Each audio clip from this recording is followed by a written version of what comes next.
Can you see the slide? Everybody there? Yeah. Okay, good. All right.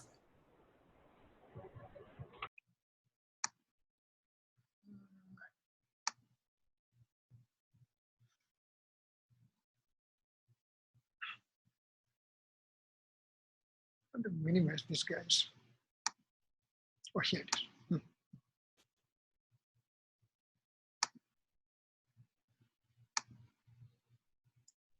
Okay, જય જીન્દ્ર. તો આજે આપણે ફરીથી ચાલુ રાખીએ છીએ. ગઈકાલે જે આપણે ચાલુ કર્યું હતું સમ્યક દર્શનના 8 અંગ. તો સૌથી પહેલા આપણે રિવાઇઝ કરીશું કે ભાઈ 8 અંગના નામ બોલો. તો કોણ કોણ બોલશે? નિશંકિત, યસ. નિકાંક્ષા, નિર્વિકલ્પિત, perfectly, very good. અમૂર્ત દ્રષ્ટિ, અમૂર્ત દ્રષ્ટિ, ઉપગુહન, ઉપગુહન, સ્થિતિકરણ, સ્થિતિકરણ, વાત્સલ્ય, વાત્સલ્ય. ધર્મ પ્રભાવના. My God, you're number 1. Very good. Very nice. Very good. સરસ. તો આ રીતે આપણે 8 અંગનું કાલે વાત કરી અને એ 8 અંગનું સંક્ષિપ્તમાં શું છે એનું આપણે ગઈકાલે વર્ણન કર્યું. તો આપણે એનું વર્ણન અત્યારે પાછળ ફરીથી જોઈ લઈએ. નિશંકતા એટલે શું કહ્યું? સર્વજ્ઞ દેવે જે તત્વનું વર્ણન કર્યું છે એના અંદર મને લેશ માત્ર પણ શંકા ન હોય. જેમ આપણે ગઈકાલે કહ્યું કે આશંકા થઈ શકે, મને સમજ નથી પડી એટલે મારે પ્રશ્ન પૂછવો છે, મને ખ્યાલ નથી, તો એ બરાબર છે. પણ શંકા એટલે કે હું માનતો જ નથી, હું માનતો નથી તમે જે કહો છે એમ કરી શંકા કરવી, તમારામાં આવું કેમ હશે, તમારામાં આવું કેમ હશે, તમે આમ કેમ છો, તો એને શંકા કહેતા. આમાં નિશંકતા. પ્રભુએ ભગવાને જે કહેલા તત્વ છે એમાં મને શંકા નથી, એને નિશંકતા કહ્યું. પછી બીજું અંક કહ્યું નિકાંક્ષા. નિકાંક્ષા એટલે મને કોઈ પણ વસ્તુની ઈચ્છા નથી, કોઈ પણ વસ્તુની કાંક્ષા નથી, આકાંક્ષા નથી. મને કોઈ પણ વસ્તુની કોઈ પૂતગલ વસ્તુની કોઈ પણ વસ્તુ ઈચ્છા નથી થતી. મને ઈચ્છા એટલે પરિગ્રહ. આપણે 5 પાપ કહે ને, હિંસા, ચોરી, અસત્ય, અબ્રહ્મચર્ય અને પરિગ્રહ. પરિગ્રહને ઈચ્છા કહ્યું. પરિગ્રહને ઈચ્છા કહ્યું. હવે એકચ્યુઅલી આપણે અત્યારે પર્યુષણના ટાઈમે તો we should just make sure ઈચ્છા નિરોધહિ તપ. ઈચ્છાનો નિરોધ કરવો, ઈચ્છાને જડ મૂળથી કાઢી નાખવી, એનું નામ તપ છે. જો આમાં ના કહ્યું કે તમે ઉપવાસ કરો ને તપ કહ્યું, આંબેલ કરો ને તપ કહ્યું. એ 12 તપના કોઈ નામ ના આવે. શું નામ આવ્યું? ઈચ્છા નિરોધે તપ. ઈચ્છા તમને જે થાય છે એને કંટ્રોલ કરી અને કાઢવી, એનું નામ તપ. હવે એ ઈચ્છા છે એટલે કે પરિગ્રહ. ઈચ્છા છે એટલે એની અંદર બધા પાપ સમાયેલા છે. કેમ? મને એક વસ્તુની ઈચ્છા થઈ કે ભાઈ આ વસ્તુ કોક પાસે છે અને મારે જોઈએ છે, આ વસ્તુ કોક પાસે છે મારે જોઈએ છે, એ મેં ઈચ્છા કરી. મેં ઈચ્છા કરી એટલે અને મેળવવા માટે મેં પ્રયત્ન કર્યા. તો મેળવવાનો પ્રયત્ન કરે શું થયું કે ચિરાગ પાસે વસ્તુ છે અને મારે જોવે છે એટલે હું એની સાથે રમત રમ્યો, એને મેં માયાચાર કર્યો. એને મેં કહ્યું કે તું આવું કઈ, તને આવું વસ્તુ પોસાતી હશે, આવો જૂના ફોન લઈને તું ફરે છે, નકામા ફોન છે, ફેંકી દે ફેંકી દે ફેંકી દે, એમ કહીને મેં એને માયાચાર કરીને એની વસ્તુ ફેંકાવી દીધી અને મેં વસ્તુ લઈ લીધી. તો એ મેં માયાચાર કર્યો વસ્તુ લેવા માટે. હવે એ માયાચારમાં જો હું સફળ થયો તો હું શું કરું છું? અભિમાન કરું છું. મારા જેવો કોઈ હોશિયાર નથી કે આને મામું બનાવી દીધો અને આની પાસેથી મેં વસ્તુ લઈ લીધી, એમ કરીને હું એનું અભિમાન કરું છું. પણ જો એ માયાચારમાં હું નિષ્ફળ ગયો તો હું શું કરું છું? ક્રોધ કરું છું. એટલે ક્રોધ, માન, માયા, લોભ. લોભ કો, ઈચ્છા કો, પરિગ્રહ કો, બધાનો એક જ અર્થ છે. તો મારે ઈચ્છા જ કરવી નથી, મારી ઈચ્છાને કંટ્રોલ કરવી છે. હું એક સર્કલ દોરું છું કે આ સર્કલની બહાર હવે મારે જરૂરી નથી. જેટલી જોડી મારે કપડાં જોતા એટલા જ કપડાં છે, જેટલી મારી પાસે કાર જોતી હોય એટલી છે, જેટલું ઘર, તો એ બધાની વસ્તુનું કંટ્રોલ કરવું. પરિગ્રહ પરિમાણ વ્રત એમ કહ્યું ને આપણે, અત્યારે પ્રતિક્રમણ આવ્યું હતું કે નહીં, પરિગ્રહ પરિમાણ વ્રત. તો એને ઈચ્છા, એટલે એ ઈચ્છા પાપનું મૂળ છે. ક્રોધ માન માયા લોભનું મૂળ ઈચ્છા છે. તો અહીંયા શું કહું, નિકાંક્ષા, મને ઈચ્છા જ નહીં હોવી, તો એ અસમ્યક દર્શનનું બીજું અંગ થયું. ત્રીજા અંગમાં શું કહ્યું આપણે, કહ્યું શું બોલો તો, પ્રોનાઉન્સિએશન કરો, બોલો શું બોલ્યા તમે, નિર્વિચિકિત્સા, નિર્વિચિકિત્સા, બરાબર. તો એમાં શું થયું, મુનિના શરીર આદિને મલિન જોઈને ઘૃણા ન કરવી, એની આપણે ખોટા ભાવ ન કરવા, દ્વેષ ભાવ ન કરવા, એને નિર્વિચિકિત્સા અંગ કહ્યું. ત્યાર પછી આવશે અમૂળ દ્રષ્ટિ, એટલે કે સાચા તત્વો અને ખોટા તત્વો કયા છે એની મને સમજ પડવી જોઈએ. જેમ આપણે ગઈકાલે કહ્યું કે ભાઈ 9 તત્વના આપણે નામ બોલ્યા કે ભાઈ જીવ, અજીવ, પુણ્ય, પાપ, આશ્રવ, બંધ, સવર્ણ, નિજરા, મોહ. એને યથાર્થ જેમ છે તેમ સમજવા. એમાં આપણે એક દાખલો લીધો કે પાપ તત્વ છે, તો પાપ તત્વને સંવર તત્વમાં લઈશું આપણે. 9 તત્વ જેમ છે એમ સમજવાના છે, તો પાપને લઈશું નહીં. તો પુણ્ય તત્વને સંવરમાં લઈશું. કેમ કે પુણ્ય તત્વ પુણ્ય તત્વ છે, સંવર તત્વ સંવર તત્વ છે. તો બંનેને હું ભેગા નહીં કરું.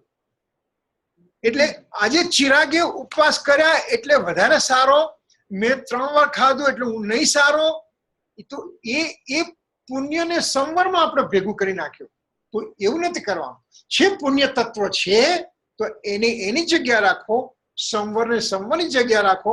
તો સંવરનું આપણે શું ડેફિનેશન કરી દીધી, સંવર એટલે શું, સંવર એટલે શું, શુદ્ધિની શરૂઆતને સંવર કહ્યું. આપણે જનરલી મોટા ભાગ આપણે કન્વેન્શન ટીચિંગમાં એવું કહ્યું કે સંવર એટલે કર્મનું આવવું, અટકવું, એનું નામ સંવર. નિર્જરા એટલે કર્મનું ખરી જવું, એનું નામ નિર્જરા. પણ કે એ તો તમે કર્મની દ્રષ્ટિથી બોલ્યા. હું કોણ છું, તો આત્મામાં શું થયું, સંવર થયો કર્મની નિર્જરાથી, કર્મનું થયું. મારે શું, મારા પડોશીને ઘેર પૈસા આવ્યા કે પૈસા ગયા, મારે શું ફેર પડે છે, મને શું ફેર પડે? એની ટેસ્લા કાર છે, મને શું ફેર પડે છે? ફેરવે તો ફેર પડે. તો મને શું, તો મારા નેબરને કંઈ થાય એમાં મને શું ફેર પડે? તો કર્મની દ્રષ્ટિથી આપણે કહું, પણ કર્મને ગૌણ કરી, ગૌણ જો કાઢીને ગૌણ એટલે છે ખરા, પણ એને ગૌણ કરવાના. ગણવાને એને છે ખરા, એને ગણવાના નહીં આપણે. એટલે શું છે, એને ગૌણ. તો મારામાં શું ફેરફાર થયો? તો મારામાં શુદ્ધતાની શરૂઆત થઈ, એમ સંવર કર્યું. નિર્જરા એટલે શું કહ્યું, કર્મનું ખરવું, તો કર્મનું ગયું. મારામાં શું થયું, શુદ્ધતાની વૃદ્ધિ થઈ. અને મોક્ષ એટલે શુદ્ધતાની પૂર્ણતા, શુદ્ધતાની પૂર્ણતા. એ રીતે આપણે 9 તત્વને એ રીતે સમજવાના છે. પુણ્ય તત્વ પણ મેં પુણ્યનો ભાવ કર્યો. પાપ તત્વ એટલે મેં પાપનો ભાવ કર્યો. પછી બંધ એટલે અને આશ્રવ એટલે મેં રાગ દ્વેષનો ભાવ કર્યો. મારી અંદર જ બધી જ વસ્તુ મારામાં લેવાની છે. તો તમે કહેશો કે જો 9 તત્વ કે અજીવ તત્વ તો બોલ્યા તમે, તો અજીવ એટલે શું?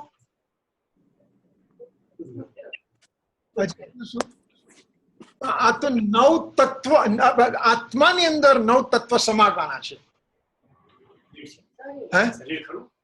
શરીર પૂતગલ છે, તો એમાં આત્મામાં કઈ સમાડશો?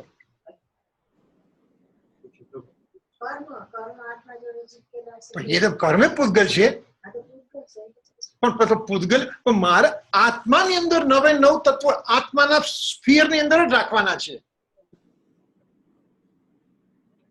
તો અજીવ એટલે જે મારી અંદર ભાવ થાય છે, જે ક્ષણિક ભાવ છે, જે કાઢવા લાયક ભાવ છે, જે મારા માટે લાયક ભાવ નથી, એટલે કે રાગ, દ્વેષ, ક્રોધ, માન, માયા, લોભ, મિથ્યાત્વ, અજ્ઞાન, એ જે ભાવ મારામાં થાય છે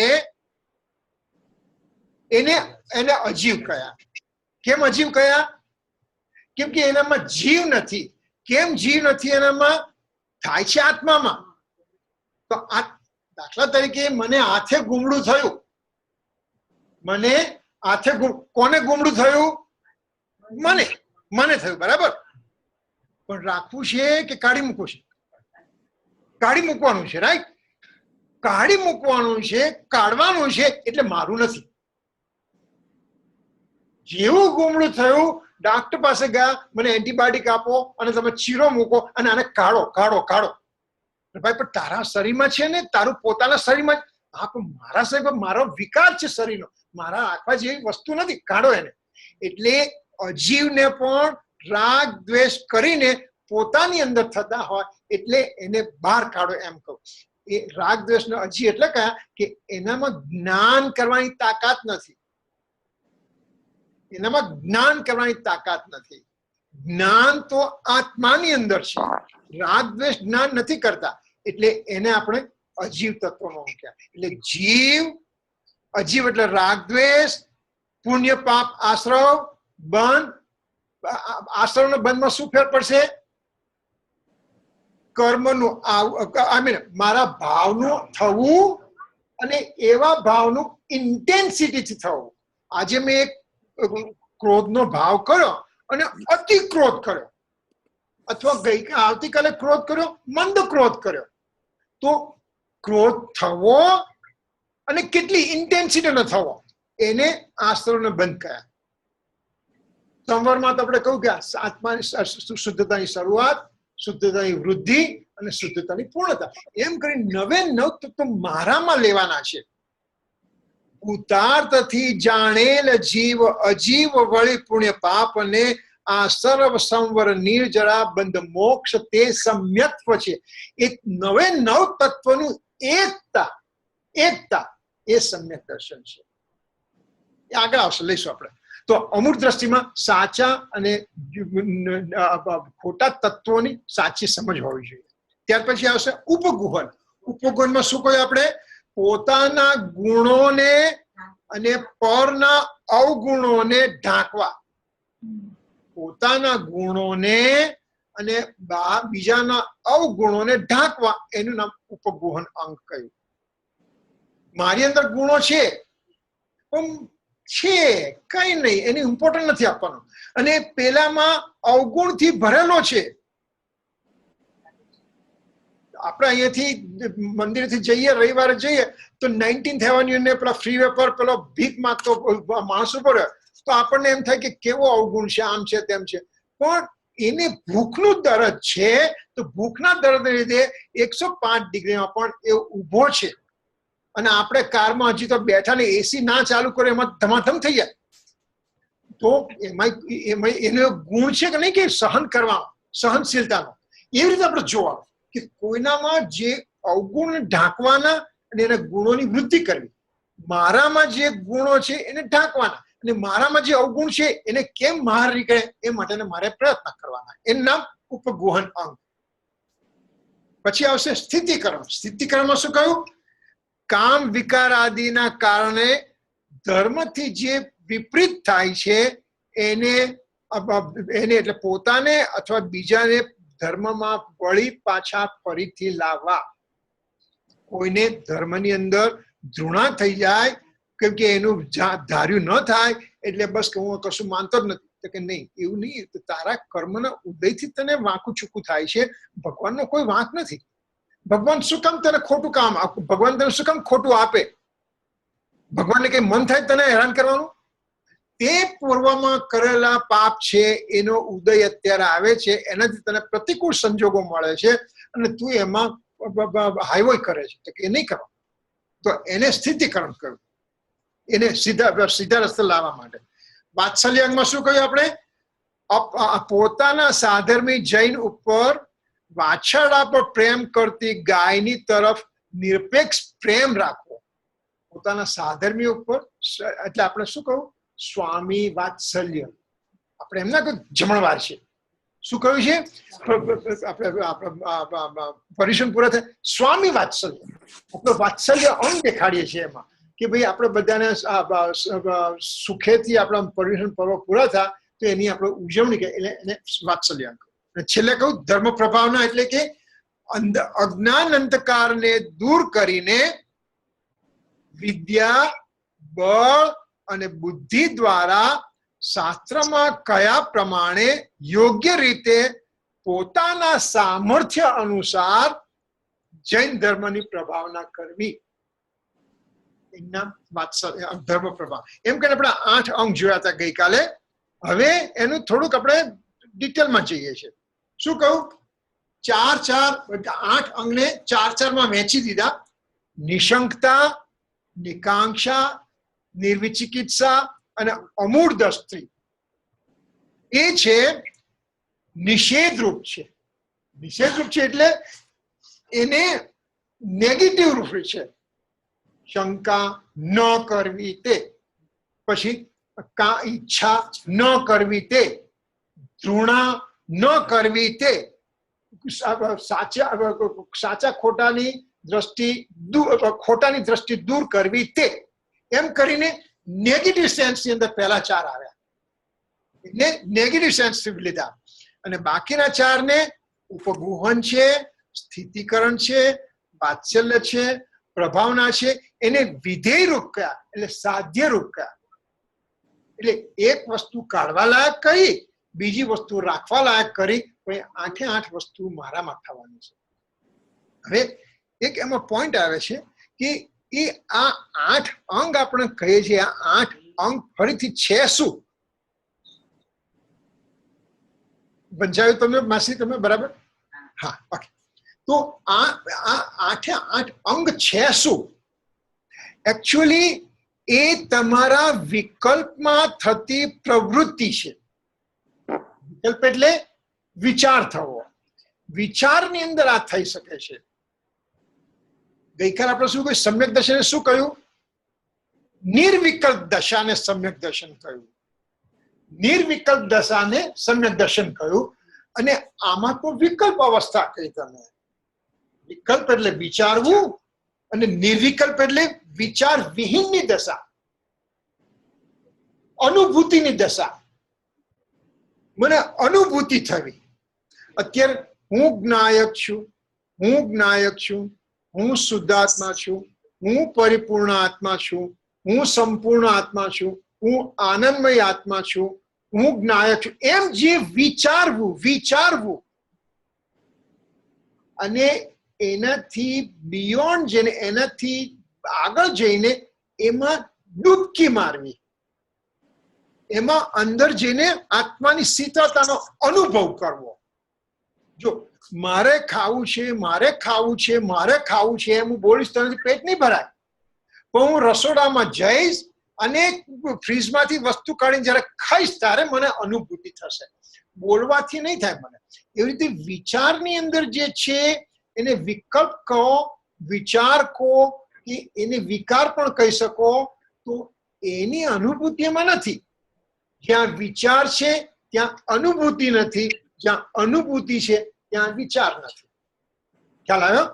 એટલે એ જરૂર સમજવાનું છે. તો આ 8 વસ્તુ તો વિચાર રૂપ છે અને આપણે કહ્યું સમ્યક દર્શન તો અનુભૂતિ છે. જ્યારે અનુભૂતિ થઈ છે જીવને ત્યારે બહારમાં આ રીતની એની પ્રવૃત્તિ વિચાર દશામાં હોય છે. બરાબર? ખ્યાલ આવ્યો? કેવું છે? એટલે અત્યારે આપણને પણ આ જ દશા છે. આપણને આ નિકાંક્ષા, નિશંકતા, નિર્વિચિકિત્સા, અમૂળ દ્રષ્ટિ એ બધાનો આપણને વિકલ્પ આવે છે, વિચાર આવે છે. પણ આપણને અનુભૂતિ વગરનો વિચાર છે, અને જ્યારે જ્ઞાની પુરુષને અનુભૂતિ સાથેનો વિચાર છે. જ્ઞાની પુરુષો છે એમને અનુભૂતિ સાથેનો વિચાર છે, આપણને અનુભૂતિ વગરનો વિચાર છે. તો આપણે ખોટું કરી રહ્યા છે કઈ નહીં.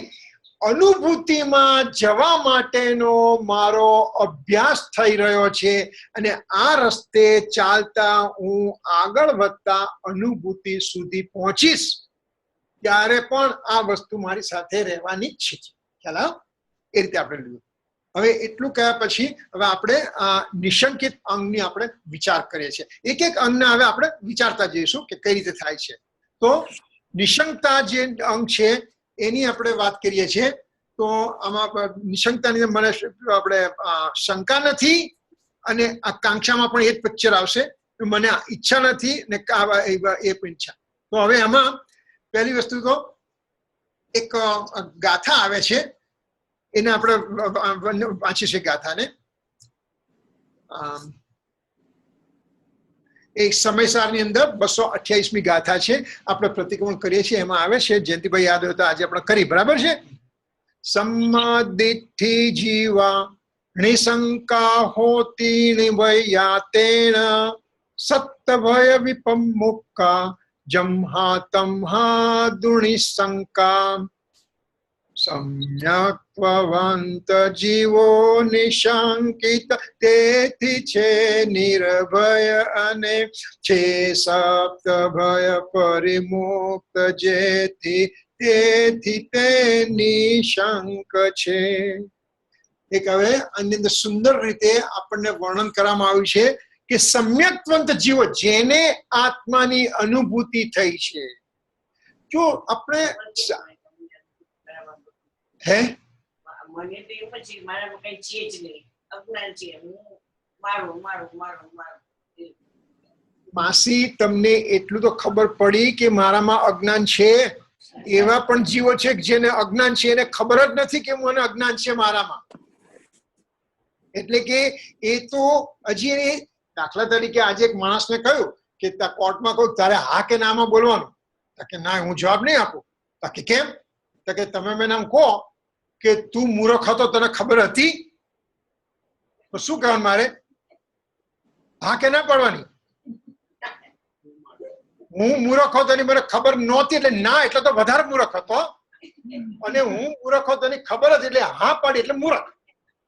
બંને બાજુ મૂર્ખ. તો આમાં તો મારામાં અજ્ઞાન છે, મારામાં મિથ્યાત્વ, એ તો તમને સમજ પડી ને. જો આપણે ક્ષમાપના બોલે છે, એમાં પહેલું શબ્દ શું બોલે છે? હે ભગવાન, હું બહુ ભૂલી ગયો. એટલે કે ભગવાન હું ભૂલી ગયો હતો, એ ભૂલી ગયો તો એની વસ્તુ પણ હું ભૂલી ગયો પાછો, એટલે ડબલ વેમી થઈ ગઈ. હું મૂર્ખ છું, પણ મૂર્ખ છું એની મને ખબર પણ નહોતી એમ, એટલે કે વધારે મૂર્ખ હતો એમ. એટલે ભગવાન હું ભૂલી ગયો, એટલે કે મારું આત્માનું સ્વરૂપ સાચું છે હું ભૂલી ગયો, પણ બહુ ભૂલી ગયો એટલે એ ભૂલી ગયો એ વસ્તુને પણ હું ભૂલી ગયો પાછો. એની જેમ તમને ખબર પડી છે કે મને તો હું અજ્ઞાની છું, એટલી કે એ શરૂઆત થઈ, પાછી શરૂઆત છે. આગળ વધશો ચોક્કસ. તો આમાં શું કહું? સમ્યક્ત્વંત જીવો. જો આમાં સમ્યક દર્શનની જ વાત આવશે. સમ્યક તો આપણને સમ્યક દર્શન નથી ને સમ્યક દર્શનની કેમ વાતો કરો છો? તો કે ભાઈ તારું જીવનનું ધ્યેય સમ્યક દર્શન છે, તારું જીવનનું ધ્યેય સમ્યક દર્શન છે. એ તારે અનુભવમાં લેવા, એ તારે એ તારો ધ્યેય બાંધવાનો છે. જ્યારે આપણે એમ કહીએ કે આ પંચમકાળમાં મોક્ષ નથી, તો પછી મારે અહીંયા શું કામ આવું હેરાન થવું, ને શું કામ આવું ઉપવાસ કરવા અને હેરાન થવું ને રાત્રે અહીંયા, નહીં, એવું નથી. સમ્યક દર્શન આ કાળમાં છે, ભલે કેવળ જ્ઞાન નથી, પણ તું સમ્યક દર્શન તો લે પહેલા. જો તું સમ્યક દર્શન લઈશ તો તારું જે સંસાર ભ્રમણ છે એ પરિમિત થઈ જશે, સીમિત થઈ જશે. અત્યારે અપરિમિત છે. દાખલા તરીકે સાગરમાંથી પાણી લઈએ આપણે, સાગરના પાણીની સાથે એક ટીપું નહીં પણ ટીપાનો પણ નાનો મોટો ભાગ લઈએ, એટલું નાનું ટીપું, આ બધું આખો સાગર છે. એટલે એવા સાગર સમાન સંસાર અનાદિનો મારી પાસે છે. અને જ્યારે સમ્યક દર્શન થાય ત્યારે મારું ભાવ પ્રમાણ એક ટીપા જેટલું બાકી રહ્યું. હવે 1, 3, 5 કે 15 ભવે મોક્ષ થાય ને થાય એ જીવ. એટલું સમ્યક દર્શનની મહિમા છે. એ તને આ જગ્યા મળી શકે એમ છે, આજે મળી શકે એમ છે, અત્યારે મળી શકે એમ છે. કેમ પ્રયત્ન ના કરું એના? સાચા પ્રયત્ન. જો મારે અનંત વસ્તુને ગ્રહણ કરવાની છે અને મારી પાસે એકદમ લિમિટેડ ટાઈમ છે, 5, 10, 15, 20, 25, 30, 35, 40, 50 વર્ષ જેટલો ટાઈમ છે મારી પાસે. નથી પણ આને 50 ખરાક નહીં તો પછી એ લોકોના ખરા પાછળ. હા તો એ ટાઈમની અંદર હું મારું સાચું કરી શકું. આચાર્ય ભગવાન કહે છે હા તું કરી શકે. એનો જીવંત એક્ઝામ્પલ જો જોઈતો હોય તો ઋષભદેવ ભગવાનનું આયુષ્ય કેટલું હતું? 84 લાખ પૂર્વ. એક પૂર્વ એટલે 84 લાખ ગુણ્યા 84 લાખ, એનું એક પૂર્વ થાય. એવા 84 લાખ પૂર્વનું આયુષ્ય કેટલું થયું ગણી કાઢો. કે કમ્પ્યુટર મુકાયું તો એટલા વર્ષોનું એમનું આયુષ્ય. અને એમને 83 લાખ પૂર્વ સુધી રાજ્ય કર્યું. હવે 84 લાખ પૂર્વ કાઢી નાખો, ખાલી 84 રાખો તો 83 વર્ષ સુધી તે રાજ્ય કર્યું અને 1 વર્ષ તે દીક્ષા લીધી. તો જો ઋષભદેવ ભગવાનને પણ આવું થઈ શકતું હોય તો મને પણ થઈ શકે. અત્યારે હું પણ પ્રયત્ન કરું તો મને સમ્યક દર્શન થઈ શકે એમ છે. કોઈ એમ કે તને નહીં થાય, કોણે કહ્યું નહીં થાય? જો કોઈ એમ કહેશે કે ભાઈ હું અભવી જીવ હોય તો, આપણે છે ને ભવ્ય અભવીની ડેફિનેશન છે ને, હું અભવી જીવ હોય તો એમાં એક પદ્માનંદી પંચવિંશતિ પદ્માનંદી આચાર્ય છે, એમણે એક બહુ જ સુંદર ગાથા લખી છે. પ્રીતિ ચિત્તેન યેન વાર્તાપી હિ સુતા નિશ્ચિતમ સ ભવેત ભવ્યો ભાવિ નિર્વાણ ભાજનમ. એનો અર્થ એમ કહ્યો કે હે જીવ, તે આ શાંત ચિત્તથી આ ધર્મની વાત સાંભળી છે તો તું નજીકના ભવિષ્યમાં મુક્તિને પાત્ર જીવ છે. આચાર્ય ભગવાને કેટલી બધી મોટી રેસ્પોન્સિબિલિટી આપણા પર નાખી દીધી કે તું મંદિરમાં બેઠો છે, તું ભગવાનની સ્તુતિ કરે છે, તું ભગવાનની સ્વાધ્યાય કરે છે તો તું ભવિ જીવ જ છે. તારામાં તું અભવિ જીવ નથી. ચિંતા છોડી દીધું એની. તો અને આપણે ધીરાલાલ પંડિતજી બહુ સરસ કહેતા હતા કે હું ભવિ છું કે અભવિ એ વિચાર થવો ને દેટ મીન્સ કે તું ભવિ જીવ જ છે એમ. એટલે તારે ચિંતા નથી કરવાની, તારી મુક્તિ થશે જ થશે. અને તું પ્રયત્ન કરીશ તો આ જન્મમાં અત્યારથી તારું ટિકિટ નક્કી થઈ જશે. નો પ્રોબ્લેમ, બધું નક્કી છે. તો એમાં સમ્યકવંત જીવ એટલે કે મારે સમ્યક દર્શન લેવાનું છે તો એને શું, એ જીવ કેવો છે? નિશંકિત છે. એને શંકા નથી, શંકા રહિત છે. અને તેથી તે નિર્ભય છે, એટલે એને ભય વગરનો છે. ભય નથી એટલે સપ્ત ભયની વાત આવશે. છે સપ્ત ભય પરિમુક્ત, 7 ભયથી તે મુક્ત છે. તેથી તે નિશંક છે, એટલે કે શંકા રહિત છે. એમ કરીને હવે આગળ આપણે એ નિશંક ગુણની વાત કરીએ. એ પ્રમાણે એ આવે પહેલા બીજી એક પણ ગાથા આવે છે 229ની કે એની અંદર કહું, જે કર્મ બંધન મોહ કરતા પાદચારે છેદતો મૂર્તિ તે શંકા રહિત સમકીત દ્રષ્ટિ જાણવો. ચિન્મૂર્તિ એટલે કે આત્મા, એટલે કે જે કર્મ બંધન મોહ કરતા પાદચારે છેદ. એટલે શું કે જેને કર્મ બંધના 4 પાયા છે. કયા કયા 4 પાયા છે કર્મ બંધના? મિથ્યાત્વ, અવિરતિ, કષાય, પ્રમાદને કાઢી નાખો. કષાયમાં પ્રમાદ, કષાયમાં આવી ગયો, કષાયમાં પ્રમાદ. તો યોગ, મિથ્યાત્વ, અવિરતિ, કષાય અને યોગ. જો તત્વાર્થ સૂત્રમાં આપણે જોઈએ ને, કદાચ 5મા અધ્યાયમાં છે આઈ થિંક, મિથ્યાત્વ, અવિરતિ, પ્રમાદ, કષાય ને યોગ. એમાં આપણે પેલા યોગની વાત. મિથ્યાત્વ એટલે શું?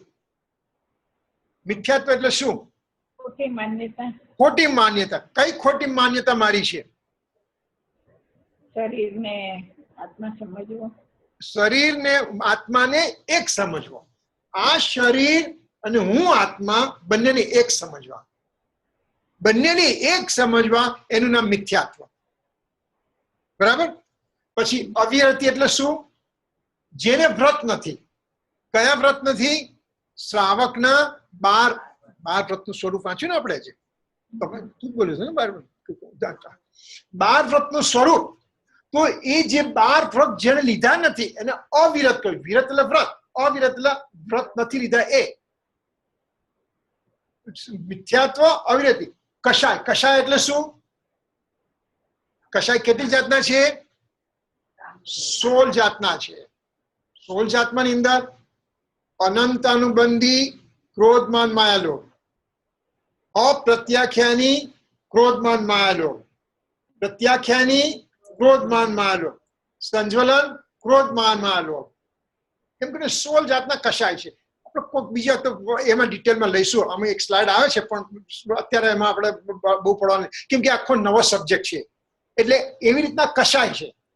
યોગ એટલે શું કહ્યું? કાકી શું બોલે? યોગ એટલે જો યોગ એટલે શું? બીજું કોઈને કેવું છે? યોગ એટલે યોગ જો કોઈ પણ વસ્તુ આ તે કોના આત્મલક્ષી લેવાની. શું લેવાનું? તો મન, વચન અને કાયા એ આત્મા છે કે પૂતગલ છે? પૂતગલ છે. વચન પૂતગલ છે. શબ્દની વર્ગણા છે. પછી મન, દ્રવ્ય મન કરીને એક મન છે, 8 પાંખડી વાળું દ્રવ્ય મન છે, એને દ્રવ્ય મન કહે એટલે કે પૂતગલ. એટલે કાયા, કાયા તો પૂતગલ છે. તો મારું શું એમાં? યોગમાં મારું શું? કહી દે. તમને કોઈ યોગ એટલે આત્મપ્રદેશનું સ્પંદન. હા, આત્મપ્રદેશનું સ્પંદન. હા. જો મહેન્દ્રભાઈ સરસ કહ્યું. શું કહ્યું? આત્મપ્રદેશોનું સ્પંદન થવું, આત્મપ્રદેશોનું મૂવમેન્ટ થવી. એટલે કે આત્માના અસંખ્યાત પ્રદેશ છે, એ કંપન થાય છે એમાં કન્ટિન્યુઅસ. આત્માના પ્રદેશોમાં કંપન થાય છે. એ કંપન એટલે એને યોગ કયો. આત્માના પ્રદેશની અંદર કંપન થવું એને યોગ કયો. એ જ્યારે આત્માના પ્રદેશમાં કંપન થાય છે ત્યારે 12મા પૂતગલની અંદર કોઈ પણ જાતની પ્રક્રિયા થાય છે. મન, વચન ને કાયામાં પ્રક્રિયા થાય છે. પણ ઓરિજિનલ ક્યાં થયું? આત્માના આ રૂમ છે એના 2માં ભાગ પડો, એના બીજા 2, એના બીજા 2 ભાગ, એના બીજા 2 ભાગ, એમ કરતા કરતા કરતા સૌથી નાનો ભાગ જે આવે કે જેના 2 ટુકડા ન થઈ શકે એને એક પ્રદેશ કયો. એવા અસંખ્યાત પ્રદેશ વાળો આત્મા છે. અસંખ્યાત એટલે સંખ્યાથી બિયોન્ડ. એટલે શાસ્ત્રમાં જુદા જુદા શબ્દ આવે છે. 10 ની ઉપર એકડા ઉપર 29 મીંડા મૂકો કે એકડા પર 49 મીંડા મૂકો. એટલે એવા જુદા જુદા નંબર સંખ્યા આવે છે. એને અસંખ્યાત કયા. એવા અસંખ્યાત પ્રદેશ વાળો આત્મા છે. એવા એક એક પ્રદેશનું કંપન થવું, ગુજારી થવી, એને યોગ કયો. કોને યોગ કયો? આત્મા પ્રદેશના કંપનને યોગ કયો. અને એના કારણે 12મા પ્રવૃત્તિ શું થઈ? મન, વચન, કાયાની પ્રવૃત્તિ થઈ. મારે કોનું કામ છે? મારું પોતાનું કામ છે. તો ગઈકાલે આપણે જેમ કહ્યું હતું કે આપણા સહયોગી કેવડી, અયોગી કેવડી આવ્યું હતું. તો સહયોગી કેવડી એટલે શું? કે 13મા ગુણ સ્થાનકે જે તીર્થંકર ભગવાન છે, જે સામાન્ય કેવડી છે, એમને યોગનું કંપન હજી છે. એટલે એમને 12માં મન વચન કાયાની પ્રવૃત્તિ છે. એટલે કે મહાવીર સ્વામી ભગવાનને 42 વર્ષથી 72 વર્ષ સુધી આયુ રહ્યું, ત્યાં સુધી શરીર રહ્યું, મન રહ્યું, વચન રહ્યું, તો એને યોગની પ્રવૃત્તિ કઈ થયું? કોનામાં? આત્મામાં. હવે એ યોગનું 14મા ગુણસ્થાનકે યોગની સ્થિરતા થઈ, એને યોગ નિરોધ કર્યો. યોગ શાંત થઈ ગયા. શાંત થઈ ગયા એટલે મન વચન કાયાની પ્રવૃત્તિથી છૂટા થયા. એટલે એ બધા અઘાતી કર્મથી છૂટા પડ્યા. એટલે આત્મા હવે સંપૂર્ણ કર્મથી અલગ થઈ અને સિદ્ધ દશા એક સમયમાં સિદ્ધ શિલા પર પહોંચી ગયો. એટલે સિદ્ધ ભગવાનને આત્માના પ્રદેશનું કંપન નથી, એટલે કે અયોગ છે. એટલે આત્મામાં એક અયોગ નામનો ગુણ છે કે જેની વિપરીત પરિણમનથી આત્માનું કંપન થાય. ઓરિજિનલ એનું સ્વભાવ શું છે? સ્થિર રહેવાનો. તો મને યોગની પ્રવૃત્તિ મારામાં છે કે નહીં? મારામાં યોગ છે. કેમ? કેમ કે હું આત્મા છું. હું હજી મુક્ત થયો નથી, હું અર્યંત પણ થયો નથી, હું સિદ્ધ નથી થયો. સિદ્ધ થયો હોય તો મારામાં યોગનું કંપન ન હોય.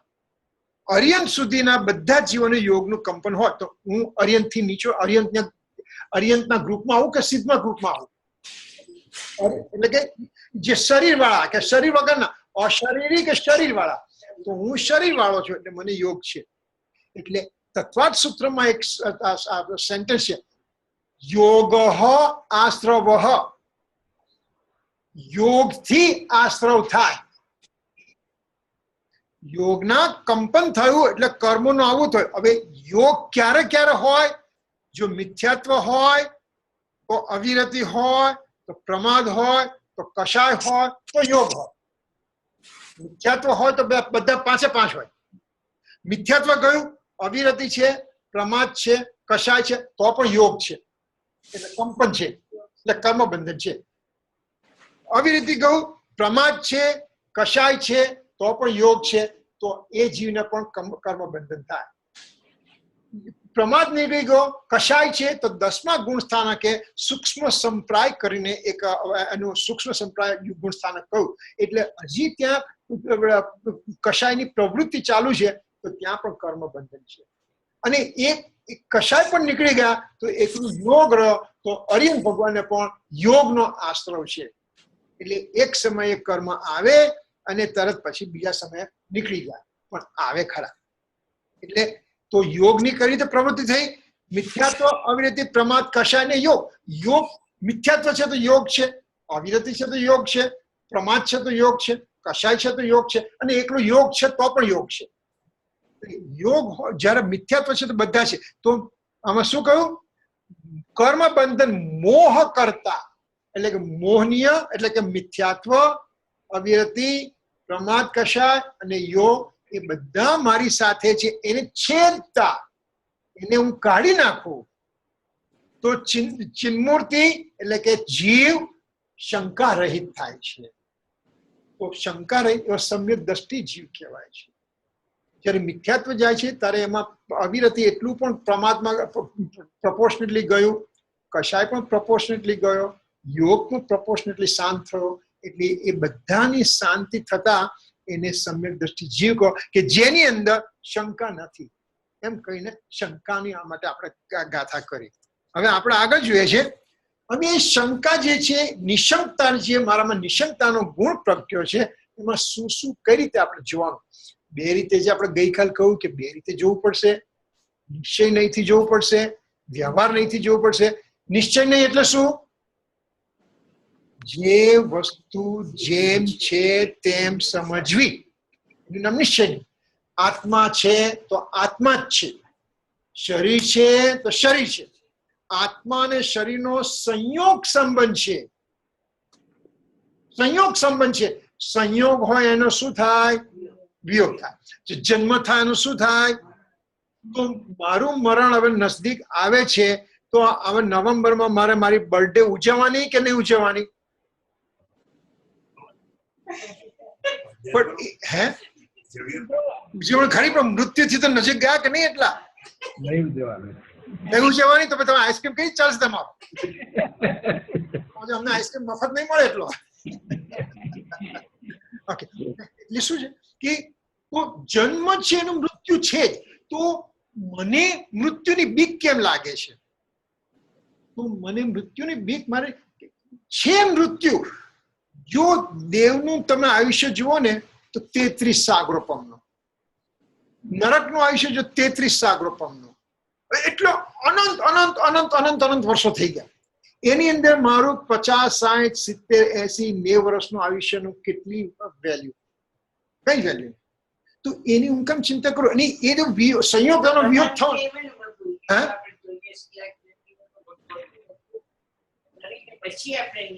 હા, હું કેમ જવું હવે? લે ત્યાંથી તો આવે, હવે ત્યાં જવું પાછું પિયર છોડીને આવે, હવે પિયર નથી જવાનું આપણે પાછું.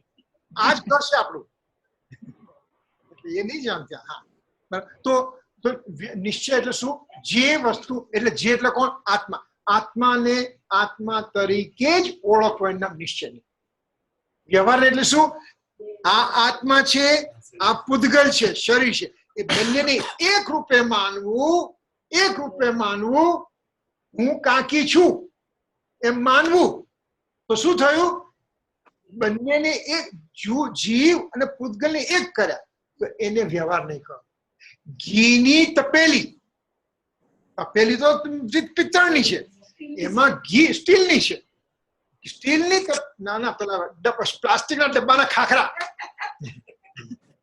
ખાખરાનો ડબ્બો, આખી ખાખરા બહુ સરસ બનાવે. તું સાંભળતું નથી. હા, તો શું થયું કે ઘીની તપેલી, તો તપેલીમાં ઘી છે એટલે ઘીની તપેલી. કઈ તપેલી ઘીની નથી બની, પણ તપેલીમાં ઘી છે એના સંયોગમાં રહ્યું એટલે એને આરોપ આપીને ઘીની તપેલી, એટલે નામ કહો નહીં કયો? વ્યવહાર નહીં કયો. બરાબર છે? નિશ્ચયની શું કહું કે ભાઈ ઘીની તપેલી એટલે સ્ટીલની તપેલીમાં જે ઘી ભર્યું છે એ તું સ્ટીલની તપેલી મને આપ. પાણીનો ગ્લાસ, કે ગ્લાસ પાણીનો બનેલો નથી, પણ પાણી અંદર રહેલું છે એટલે એને સંયોગથી આપણે એનો વ્યવહાર નહીં. એની જરૂરી છે, એનું વ્યવહારની નિશ્ચયનું કોઈ જો આપણે ટાઈમ મળશે તો આપણે લઈશું. એની અંદર બહુ જ સુંદર સમજવાનું છે. એટલું અંદર તથ્ય ભરેલું છે કે આપણે એમ થાય કે આચાર્ય ભગવાને કેટલી તીક્ષ્ણ બુદ્ધિથી આ બધું સમજીને આપણી પાસે મૂક્યું છે કે જે આપણે સમજી શકીએ. તો નિશ્ચય એની વાત કરી, વ્યવહાર. તો નિશંકિત ગુણ જે છે એમાં નિશ્ચય નીતિ કઈ રીતે, વ્યવહાર નીતિ કઈ રીતે આપણે જોઈએ. વ્યવહાર નીતિ શું કહ્યું? ઇન્દ્ર ભગવાને કહેલા 6 દ્રવ્ય અને 9 તત્વોમાં શ્રદ્ધા હોવી. જો જીનેન્દ્ર ભગવાન અહીંયા છે, એમણે કહેલા 9 તત્વ અને 6 દ્રવ્ય, એમાં મારે શ્રદ્ધા કરવી. જીનેન્દ્ર ભગવાન આ બાજુ આ અને હું, બધી 3 વસ્તુને ભેગી કરી કાઢી એટલે વ્યવહાર. ભગવાને કહેલું અને હું એને વ્યવહાર નહીં કહું, જે સત્ય છે એ છે. ભગવાન કે હા એ સત્ય છે, જે સત્ય છે એને કોઈ અસ્વીકાર નથી કરવાનો. એવી રીતે બીજામાં શું કહ્યું? તત્વાત શ્રદ્ધાનમ. જો તારા ગઈકાલે તો હતું ને તત્વાત શ્રદ્ધાનમ સમ્યક દર્શન, તો એને વ્યવહાર નહીંમાં મૂક્યું. કેમ?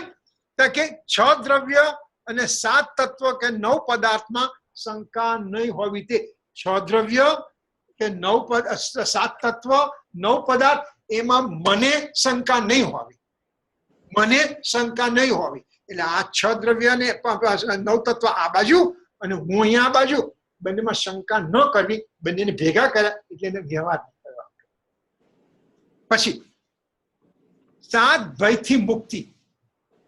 એ 7 ભયનું હવે આખું વર્ણન આવશે. અત્યારે આપણે 7 ભયનું નામ આપણે ખાલી 7 ભય રાખીએ ને પછી હવે આગળની સ્લાઇડમાં બધું આવે છે.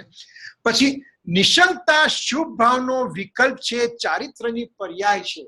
એક આ થોડુંક ગહન છે, કદાચ ન ખ્યાલમાં આવે તો ડોન્ટ વરી અબાઉટ ઇટ, કેમ કે I just want to throw it in કે આવી વસ્તુ છે.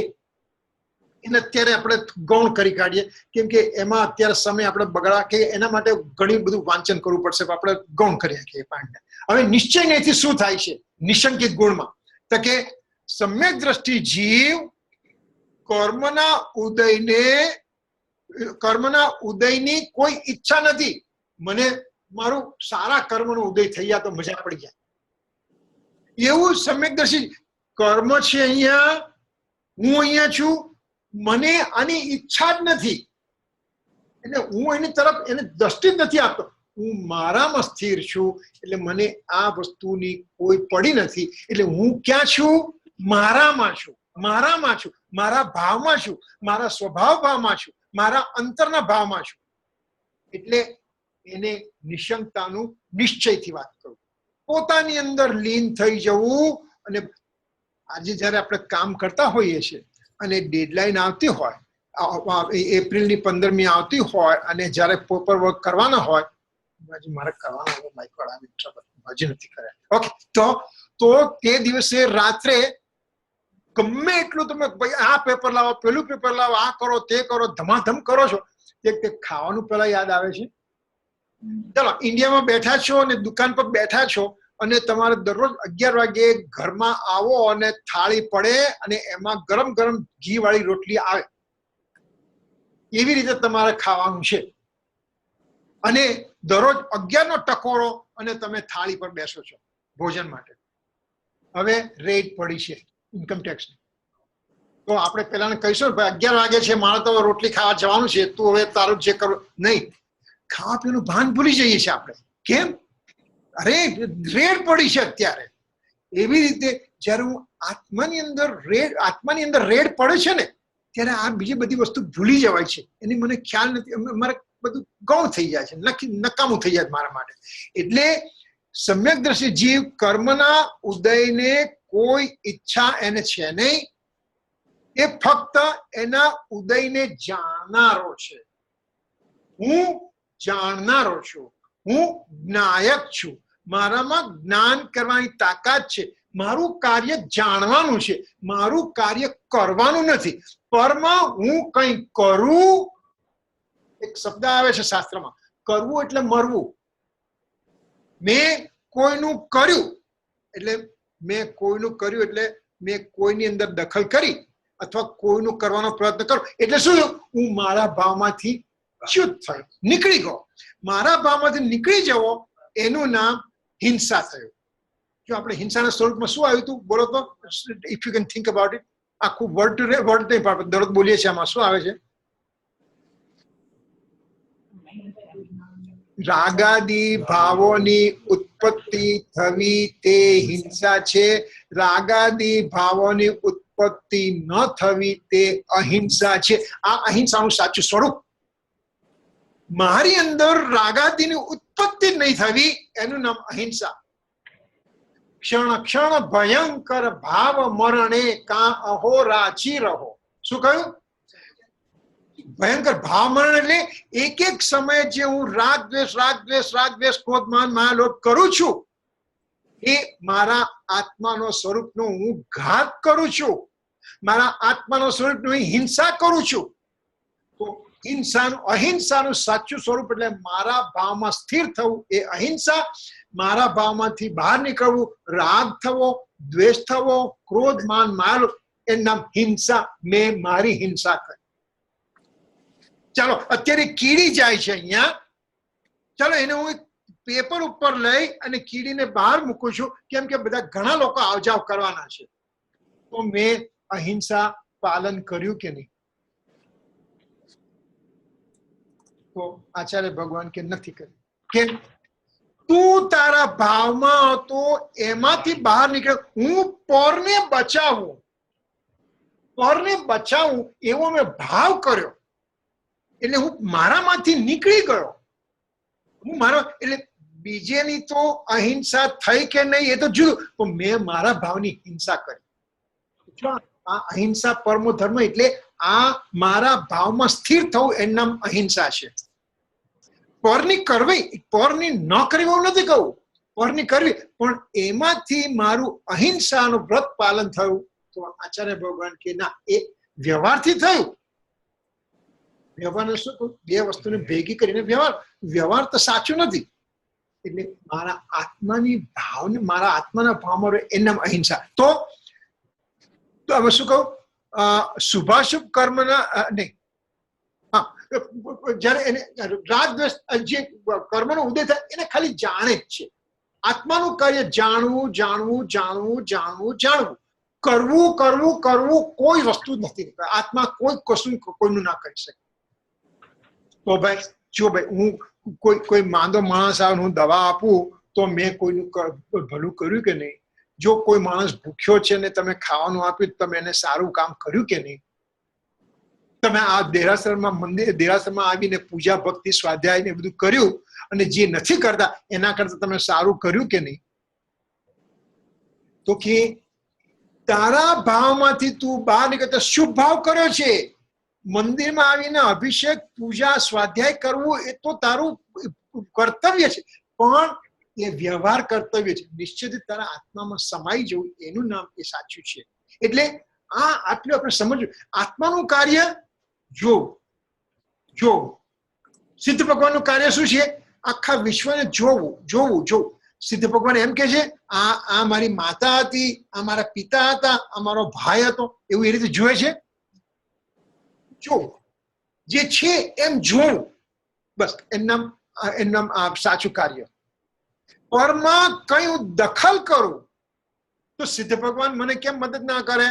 તો જો પરમાં હું કઈ કરી શકતો હોઉં તો પછી એ જ ઋષભદેવ ભગવાનને ખબર હતી કે આ મારો પૌત્ર મરીચી બહાર બેસીને ખોટા રસ્તે જઈ રહ્યો છે, તો એ ભવિષ્ય તીર્થંકર છે, તો એને સમજાવીને બદલાઈ ના નાખવું. એને મારો પૌત્ર છે, હું આ કાળનો પ્રથમ તીર્થંકર છું. મારા જ્ઞાનમાં આવ્યું છે કે એ મારો પૌત્ર 24મો તીર્થંકર છે, મરીચી મહાવીર થવાનો છે અને અત્યારે ખોટા રસ્તે છે. ચાલો હું બદલી નાખું. મારો પૌત્ર હું ના બદલી શકું? મારો પુત્ર ભરત યુદ્ધ કરવા જાય છે, એનું રોકી ના શકું? હરિહર ભગવાન શું કહ્યું? ના, જાણું છું, જોઉં છું, જે છે એ રીતે થાય છે, હું કઈ બદલી ન શકું. એ જ મહાવીરને જયારે ગૌતમ સ્વામીએ કહ્યું કે એ પ્રભુ તમે મને બહાર મોકલ્યો, એક ક્ષણ માટે પણ તમે કેમ વિચાર ન કર્યો કે મારી હાજરીમાં તમારું નિર્વાણ થાય? પ્રભુને ખબર નહોતી, પોતે કેવળ જ્ઞાની નહોતા, તો એમણે કેમ એવું ના કર્યું કે ચાલો હું ગૌતમ આવે ત્યાં સુધી રાહ જોઉં? પોતાનું આયુષ્ય એક સમય પણ જે વધારી ન શકે એ બીજાનું શું કરી શકે? તો મારે ભગવાન મને કઈ આપવા નથી. આપણે શું ખુશ થવા ગયા છે? હું કોઈ એટલું માગું કે શું ખુશ થવાના આપણે ગયા છે? હું તો તારી પાસ મારી તો ભગવાન પૂરી કરવા છે આશ. ભગવાન તારી આશ પૂરી કરવા માટે બેઠા છે નહીં, પણ મને એવો અંદરથી ઉમળકો આવે છે, એ ઉમળકાથી મારું ઉમળકો પ્રદર્શિત કરું છું. ભગવાન મને ખબર તું મારી આશ પૂરી નથી કરવાનો, મારી આશ તો હું પોતે જ પૂરી કરવાનો છું, પણ તે તું નિમિત્ત હોય છે એમ કહીને એ રીતે હું ભગવાનનું ભજન કરું છું. ભગવાન પાસે હું માગવા નથી આવ્યો અને ભગવાન આપવા નથી, એ મને ખબર છે. એનીવે, તો હું જાણું છું, નાયક છું, હું કન્ટિન્યુ જોયા કરું છું. શુભાશુભ કર્મના ઉદયમાં એ પોતે સમતા ભાવ રાખે છે, અને અશુભનો ઉદય આવે તો પણ સમતા રાખે છે, શુભનો ઉદય આવે તો પણ સમતા રાખે છે. પેલું કોઈક જગ્યાએ આ વોટ્સઅપની અંદર કંઈક આવ્યું હતું એક વખત કે એક પેલો બોર્ડ લખાયું હતું, કોઈ પેલા બિરબલ અકબરને કહ્યું ખરાબ ટાઈમ જતો હતો તો એને કંઈક ચિઠ્ઠી આપી હતી કે હું તમે જયારે બહુ તકલીફ લાગે ને ત્યારે ચિઠ્ઠી ખોલજો. કે હું લખી દઉં ધીસ વિલ પાસ ટુ, આ પણ સમય પસાર થશે. પછી કે હા તો સારું કે કહ્યું. પછી બહુ રાજા ખુશ હતા કે પેલી ચિઠ્ઠી કાઢો પાછી, કે આ પણ સમય પસાર થશે પાછું. એટલે કે કોઈ પણ શુભ કે અશુભનો ઉદય હું એમાં જોઉં છું, એમાં કોઈ ફેરફાર કરવાની મારી ઈચ્છા થતી નથી. અને એને જે નિશ્ચય નથી એ જીવને સાત ભય નથી હોતા. અને બીજું હું કહું, નિશ્ચય સે આત્મા આપને ભાવ में रहता है वही. પોતાના ભાવમાં રહેવું એનું નામ જ નિશંકતા છે, નિશ્ચય નથી. હવે આપણે 7 ભયની વાત કરીએ. 7 ભયની વાત કેમ અહીંયા આવી આપણે જોઈ વિચારીએ. તો એમાં કહ્યું સમકીતી જીવ જાણે છે કે એનો મૂળ સ્વરૂપ તો ત્રિકાળી ધ્રુવ તત્વ છે. સોનું એ સોનું છે. આપણે સોનાના ઘરેણા બહુ થઈ ગયા છે અને ગોળનો ભાવ બહુ વધી ગયો છે, તો આપણે એ ગોળ વેચવા જવું, સોનું આપણે ઘરેણા વેચવા જવું છે. તો આપણે સોની પાસે ગયા અને ઘરેણા ટેબલ પર મૂક્યા અને આપણે ઘરેણા વખાણ કર્યા કે આ મારો હાર છે, મારા દાદી હતો, એને અમુક પેલા ફલાણા ઝવેરી બનાવ્યો હતો, તે વખત બહુ પ્રખ્યાત ઝવેરી હતો, આ ઘાટ કોઈ જગ્યાએ, આ બધા વર્ણન કર્યા. સોની શું જોવે છે એમાં? એ શું જોવે છે કે આ બધું પથરાયેલું છે, એમાં કેટલા ગ્રામ સોનું છે, કેટલા કેરેટ સોનું છે, કેટલો ભાવ છે, કેટલો મારો નફો છે અને મારે એને કેટલામાં પૈસા લેવાનો છે, એટલું જ જોવે છે. જ્યારે પેલો ગ્રાહક શું જોવે છે? ઘરેણાનું વર્ણન કરે છે બધું. આ મારા પુત્ર વધુનું છે, આ મારી પુત્રીનું છે, ને આ મારી દાદીનું. મને ફેર નથી પડતો. એવી રીતે સમકીતી જીવ શું છે? એ કે હું તો ભાઈ ત્રિકાળ શુદ્ધ સ્વરૂપ છે. સોનું ખાણમાં છે તો પણ સોનું છે, ધૂળ મિશ્રિત સોનું છે તો પણ સોનું છે, ભઠ્ઠીમાં ધૂળ સાથે નાખેલું સોનું પણ સોનું છે, અને બહાર લગડી તરીકે નીકળેલું સોનું સોનું છે, અને ઘરેણામાં પણ સોનું છે. સોનું એ સોનું જ છે, સોનામાં કોઈ ફેર પડતો નથી. એ ત્રિકાળ સોનું છે. એવી રીતે હું ત્રિકાળ શુદ્ધ આત્મદ્રવ્ય છું. નિગોદમાં હતો ત્યારે હું જીવ હતો, શુદ્ધ ત્યારે પણ આત્મા હતો. એકેન્દ્રિય, બેન્દ્રિય, તેન્દ્રિય, ચરેન્દ્રિય, સંજ્ઞી, પંચેન્દ્રિય, એમાં પણ આત્મા છું. ચાર ગતિમાં પણ આત્મા છું. અને જો હું સિદ્ધ થઈશ ભવિષ્યમાં, થઈશ કે નહીં? થઈશ જ, તો પણ હું આત્મા જ છું. એટલે મારો આત્મા અજર અમર છે. તો હું સમકીતી જેમ માને, સમકીતી જેમ આપણે પણ એ જ માનવાનું છે કે હું અજર અમર આત્મા છું. બરાબર? ઓકે. પછી શું કહ્યું? એ જાણે છે કે આત્મા છે અને એ દ્રવ્ય કર્મ, ભાવ કર્મ, નો કર્મ થી અલગ છે. જો ગઈકાલે આપણે શું કહ્યું હતું? દ્રવ્ય કર્મ એટલે કોને કહ્યું હતું આપણે? 8 જાતના કર્મો જે છે એને આપણે શું કહ્યું? દ્રવ્ય કર્મ. કોણ કોણ? દર્શનાવર્ણીય, જ્ઞાનાવર્ણીય, દર્શનાવર્ણીય, અંતરાય, મોહનીય, આયુ, ગોત્ર, વેદનીય, ના. 8 કર્મો જે છે એ કર્મ છે. કર્મ છે એટલે દ્રવ્ય કર્મ, એટલે મટીરિયલ કર્મ. બરાબર? પછી ભાવ કર્મ એટલે શું થયું? મારામાં થતા વિકારી ભાવ, રાગ, દ્વેષ, ક્રોધ, માન, માયા, લોભ, મિથ્યાત્વ, અજ્ઞા, એ જે મારામાં થાય છે એને આપણે શું કહ્યું? ભાવ કર્મ. અને નો કર્મ કોને કીધું? શરીર. શરીર છે અને નો કર્મ કહ્યું. શરીર છે, મારા કપડા છે, મારા ઘરેણા છે, મારી વસ્તુ છે, મારા પૈસા છે, મારી કાર, એ બધી વસ્તુને નો કર્મ કહ્યું. તો કોઈ કહેશે કે નો કર્મ એટલે, ફરીથી એની ડેફિનેશન મને સમજાવો. તો નો કર્મ એટલે શું? દ્રવ્ય કર્મ એટલે મટીરિયલ કર્મ, ભાવ કર્મ એટલે મારામાં થતા એવા ભાવ, નો કર્મ એટલે બે મિત્રો છે, ચોરી કરવા જાય છે. તો પેલા એક જણા કહ્યું, જો હું ચોરી કરું છું અંદર, તું શું કરીશ? તું બહાર ઉભો રહેજે અને કોઈ આવે એવું લાગે તો તું મને કહેજે, એટલે હું અહીંથી ભાગી જઈશ, આપણે ભાગી જઈશું. તો ચોરી કોને કરી? પોલીસ પકડે તો કોને પકડશે? અંદર વાળો ચોર જે કરે છે, ચોરી કરે. તો પેલો બહાર ઉભો છે એને શું કર્યું? ચોરીમાં મદદ કરી ઇન્ડિરેક્ટલી. એવી રીતે આ શરીર જે મારું છે, મારી કાર છે, મારું શરીર છે, મારા પૈસા છે, મારું ફેમિલી છે, સ્ત્રી, પુત્ર, મકાન આદિ જે છે, એ શું છે? એ મિત્ર જેવા છે. ચોરી કોણ કરે છે? હું કરું છું, એટલે કે આત્મા કરે છે. રાગ, દ્વેષ બધું કરે છે. પણ આ બધી વસ્તુઓ છે ને, એના કારણે હું રાગ કરું છું. પાર્કિંગ લોટમાં જોઈ લો, લાલ ચકચક કાર, આપડા લવ એન્ડ કેર વાળી ટેસ્લા કાર છે કોઈની? બોલો, છે કોઈની તાકાત મારી જેવી? તો મેં એ કારના નામે અભિમાન કર્યું. છે કાર, મને ગમતી હતી, મેં લીધી છે, પતી ગયું. તો એ કારથી તને કર્મબંધ ના થયું, પણ કારના કારણે તે અભિમાન કર્યું, એ અભિમાનનું તને કર્મ બંધન થયું. અરે મારું શરીર તો તાંબા જેવું છે, સશક્ત છે. કાલે ધબી કેમ કહો હતો? જે પેલો આપણો મોહમ્મદ અલી કહેતો હતો કે હું આમ ધ ગ્રેટેસ્ટ ઓફ ગ્રેટ, તો પછી એ અહીંયા પાર્કિન્સન થઈને કેમ મરી ગયો હતો? પછી તો શરીરથી કર્મબંધન નથી. જો શરીરથી કર્મબંધન હોય તો તીર્થંકર ભગવાનને શરીર છે કે નહીં? તો એને કર્મબંધન છે નથી. અગાધી કર્મનું બંધન નથી, આશ્રવ છે. પણ એ તો મારા શરીરને હું અભિમાન લઉં છું. 68 વર્ષ થયો, કોઈ મને બધા જો આ કાળા કરી નાખો ને તો મને 45 વર્ષ દેખાવ. એમાં હું પણ તે ધાડ મારી એમાં. કાલે તને કેન્સર થશે તો શું કરીશ? તો એટલે શરીરથી મને કર્મ બંધન, પણ શરીર પર મેં અભિમાન કર્યું તો મને કર્મ બંધન થયું. એવી રીતે નો કર્મ, એને એમ કહ્યું કે એ કર્મ બંધન પોતે ના કરાવે પણ એના કારણે કર્મ બંધન થાય. એટલે નો કર્મ કહ્યું. ખ્યાલ આવી ગયો નો કર્મ નો? દ્રવ્ય કર્મ એટલે શું? મટીરિયલ 8 કર્મ. ભાવ કર્મ એટલે શું? રાગ, દ્વેષ, ક્રોધ, માન, માયા, લોભ. અને નો કર્મ એટલે શરીર ઇત્યાદિ. શરીર ને પછી બહારની બીજી બધી વસ્તુ જેમાં મારાપણું મેં કર્યું, એ મારું મંદિર, મારું દેરાસર. તો કોઈ આજે પથ્થર ફેંક્યો હોય તો આપણને કેટલું દુઃખ થાય.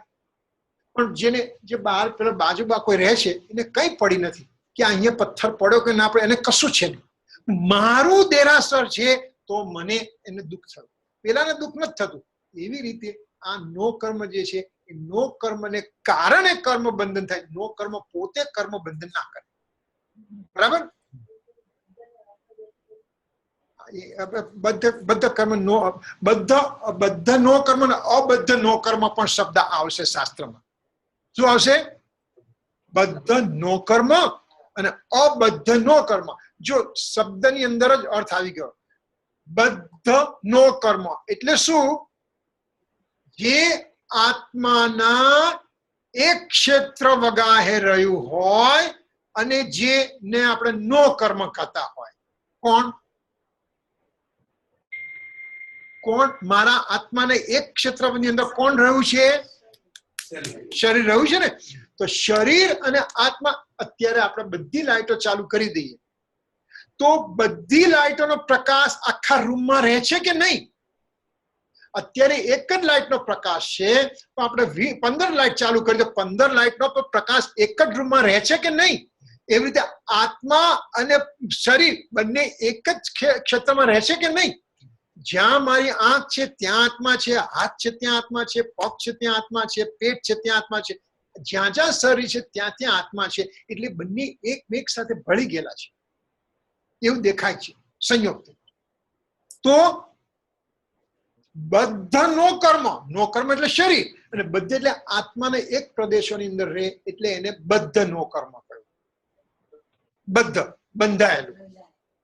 અને અબદ્ધ નો કર્મ એટલે શું? કે જે મારા આત્મા પ્રદેશોથી દૂર છે પણ જેમાં મારા પણ મેં માન્યું છે. મારું કમ્પ્યુટર, મારું દેરાસર, મારો પુત્ર, મારું ઘર, મારી કાર, મારા પૈસા, મારો બિઝનેસ, જે મારું કર્યું પણ મારા ક્ષેત્રથી દૂર છે એટલે એને અબદ્ધ નો કર્મ કહ્યું. બરાબર છે? ખ્યાલ આવ્યો? એના પર છે થોડુંક સાઈડ પર જતા રહીએ ક્વિકલી. જ્યારે મારા આત્માની અંદર જવું છે ને તો અબદ્ધ નો કર્મથી મારો ઇન્ટરેસ્ટ મારે છોડવો પડશે. પહેલા કોનાથી? જેનામાં મારા એક ક્ષેત્રમાં નથી પણ જેના મારા પણ માર્યું છે. મારો ધંધો, અમારે એક બેન છે, અમારા ફ્રેન્ડ છે ત્યાં ન્યુયોર્કમાં છે, તો ડાક્ટર છે. તો મેં કીધું વેકેશન લો તો કે અરે મારા પેશન્ટ શું થશે? મેં તમે નહીં હો તો પેશન્ટ સારું થશે. ઉલટા તમે આપો દવા બધી આપો છો, સ્ટીરોઇડ બીડ આપી દો બધી છે, તો એને બધા એટલે કે સારું નથી થતું. તો એની પોતાના પેશન્ટો પોતે મારા પેશન્ટ. અરે ભાઈ શું મારા કરે? કાલે અહીંયા હાર્ટ એટેક થશે તો બધું મારું ત્યાં રહી જશે બધું. એટલે તો શું થયું કે અબદ્ધ નો કર્મથી મારે પહેલા છૂટું પડવું પડશે. મારા ઘર, વખરી, પૈસા, સ્ત્રી, પુત્ર, મકાન, કાર બધું જ એનાથી અલિપ્ત બધું રાખવું ખરું, અલિપ્ત રહેવું પડશે એનાથી. અચ્છા, એટલે અબદ્ધ નો કર્મથી પછી બીજો કયો આવ્યું? બદ્ધ નો કર્મ એટલે મારા શરીરથી પણ હું હવે અલગ થવાનો પ્રયત્ન કરું. બીજું ભેદ જ્ઞાન. ભેદ જ્ઞાન પહેલા બહારથી કર્યું, હવે મારા શરીરથી હું અલગ થવું એ નક્કી કર્યું. ત્યાર પછી ત્રીજું આવશે દ્રવ્ય કર્મથી હું અલગ છું. અને ચોથું આવશે મારા ભાવ કર્મથી હું અલગ છું, મારા રાગ દ્વેષ ક્રોધ માન મારથી હું અલગ છું. એમ નક્કી કરવું, ત્યારે તને સમ્યક દર્શનને તું લાયક થઈશ.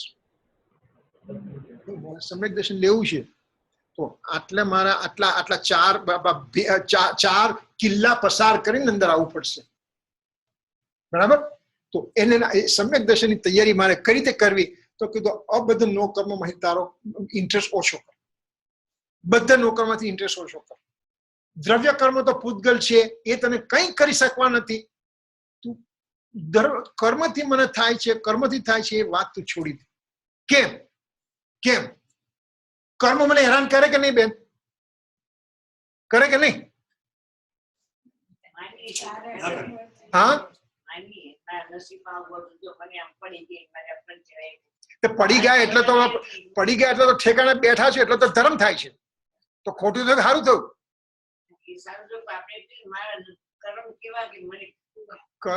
કર્મ કશું નથી કરતા. એને હું પ્રૂવ કરી આપું તમને કે દાખલા તરીકે અત્યારે બહાર આપણે નીકળીએ તો કેટલું ટેમ્પરેચર હોવું જોઈએ? અપ્રોક્સિમેટલી 80 હોવું જોઈએ. હવે તારું થર્મોમીટર કારમાં તને 50 ડિગ્રી બતાડે છે, તો એ સાચું કે ખોટું? તને ફિલિંગ થાય છે 80 નું અને કારનું ટેમ્પરેચર બતાવે 50, તો એ ટેમ્પરેચર સાચું કે ખોટું? ખોટું. કેમ? મને ફિલિંગ 80 ની થાય છે તો એમાં 80 જ દેખાડવું જોઈએ. મને 110 ની ફિલિંગ થાય છે તો 110 દેખાડવું જોઈએ.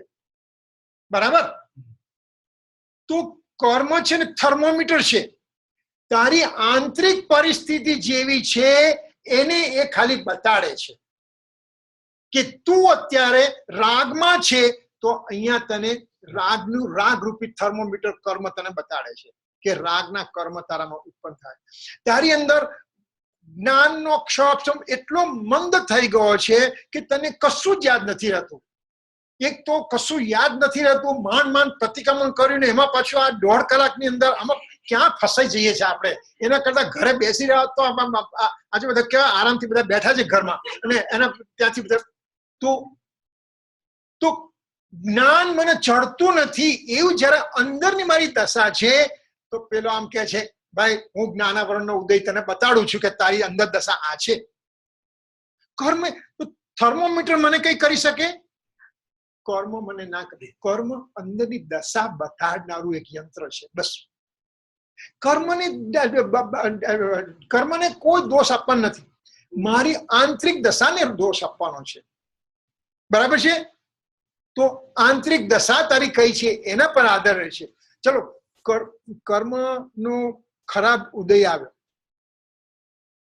આપણે દાખલો લે, કઈ વાંધો નહીં. I think I can talk about it. કે આપણે પેલા સુશીલભાઈના વાઇફ ઉર્મિલાબેન, તો એમને સખત દુખાવો થાય છે, રાઈટ? રવિવાર હતા, કેમ છે? અરે મંદિરમાં પૂજા કરવા આવી છું, અહીંયા આવું તારા મારું દરદ જતું રહે છે. હલા, હજી તો આજે તો ઓપરેશન કરવા ગયા છે 3 દિવસ પછી, રવિવારે વાત કરે છે, બસ આનંદ છે. અને આટલી બધી દુઃખમાં પણ આનંદ, તાકે હું દિરાસમાં આવું તો મંદિરમાં પગ મૂકીને મને આનંદ થઈ જાય છે. તો એને દુઃખ છે કે નહીં? તો એ લડતા કેમ નથી? તો પછી તો એટલે એનું પોતાની કેપેસિટી, તારી અંદરની કેપેસિટી કેવી છે એ ઇમ્પોર્ટન્ટ છે. તને કહું કે તને કેન્સર છે ને તારે મરવાનું છે 3 મહિનામાં, તો હવે એ સારી વાત થઈ, ખરાબ વાત થઈ? 3 મહિનાની અંદર મારે મરવાનું છે એવું મને કહેવામાં આવ્યું દાખલા તરીકે, તો કુસુમબેન એ સારી વસ્તુ કે ખરાબ વસ્તુ? હે, સારું કે ખરાબ? ચાલો, મને દાખલા તરીકે એવું કહ્યું અને હું એમ કહું છું કે ચાલો હું હવે 3 મહિના તો છે ને મારી પાસે, તો હું સ્વાધ્યાય કરું છું અને હું મારી આંતરિક પરિસ્થિતિને એકદમ નિર્મળ કરતો જઉં છું. 3 મહિના તો છે ને મારી પાસે. હું નિર્મળ કરું છું અંદરની પરિસ્થિતિને, અને નિર્મળ કરતા કરતા મને સમ્યક દર્શન થઈ ગયું. સમ્યક દર્શન થઈ ગયું તો મારું જે અપરિમિત સંસાર હતો, કેવો સંસાર કેવો થઈ ગયો? પરિમિત થઈ ગયો. અને મારી મુક્તિની ટિકિટ કપાઈ ગઈ. તો એ સારું થયું કે ખરાબ થયું? કેન્સર થવાનું. તો કોણે બદલ્યું? મારી આંતરિક દશાએ બદલ્યું કે કમ વોટ મે, ગમે તે આવવાનું, મને કોઈ ફેર નથી પડવાનો. કૃપાળુ દેવને જ્યારે સમ્યક દર્શન થયું ત્યારે એમણે એક પત્રમાં ભગવાનને પ્રાર્થના કરી છે કે ભગવાન, તું મને મારા બધા જ પ્રતિકૂળ કર્મનો ઉદય અત્યારે મને આપી દે. તો તું એવું માંગે કે મને પાપનો ઉદય આપ ભગવાન? એમણે કહું મને પાપનો ઉદય આપી દે બધો, કેમ કે મારામાં એ પાપના ઉદયને ઝેલવાની તાકાત છે, મારી અંદર તાકાત છે. તો હું જ છું કર્મ થર્મોમીટર. કર્મને ચિંતા નહીં કરવાની. બહાર મને 80 દેખાય છે, 80 જ હશે, એ બીજું કશું નહીં દેખાડે. એમ આપણે ખ્યાલ રાખવાનો છે. એટલે હા છે, કર્મ છે, પણ કર્મથી જ મને હેરાનગતિ છે એવું નથી. હું ચૈતન્ય કર્મથી, પૂતગલથી અનંત અનંત અનંત અનંત, જો કે બેનું કમ્પેરિઝન ના થાય એટલું મારામાં તાકાત છે. મરુદેવી માતાની સ્ટોરી શું આવે છે? પેલો દેડકો આપણે નિગોદમાંથી નીકળ્યો, દેડકો થયો છે. મરુદેવી માતા ઋષભદેવ ભગવાનના સંવર્ષણમાં જાય છે. એ હાથીના પગ નીચે એ દેડકો કચરાઈ જાય છે અને એના પણ ભાવ એટલા હતા કે ભગવાનના સંવર્ષણમાં જાય છે, બધાને મારા જોવા છે, તો એને મારે ભગવાન દર્શન એવા શુભ ભાવ સાથે એનું મૃત્યુ થયું કે એના પછી મનુષ્ય જન્મ થઈને એનો મોક્ષ થઈ ગયો. તો જો નિગોદનો જીવ નીકળીને દેડકો થઈને મનુષ્ય મોક્ષ થઈ શકે તો આપણે કેમ ના થઈ શકીએ? એમ આપણે જોવાનું. મારામાં તાકાત છે. તો શું કહેવામાં? એ જાણે છે કે હું આત્મા જ છે, દ્રવ્ય કર્મ, ભાવ કર્મ અને નો કર્મથી અલગ છે. હું અલગ છું બધાથી. નક્કી થયું? પછી કહું શું કહ્યું? પર પદાર્થ મને સુખી દુખી કરતા નથી.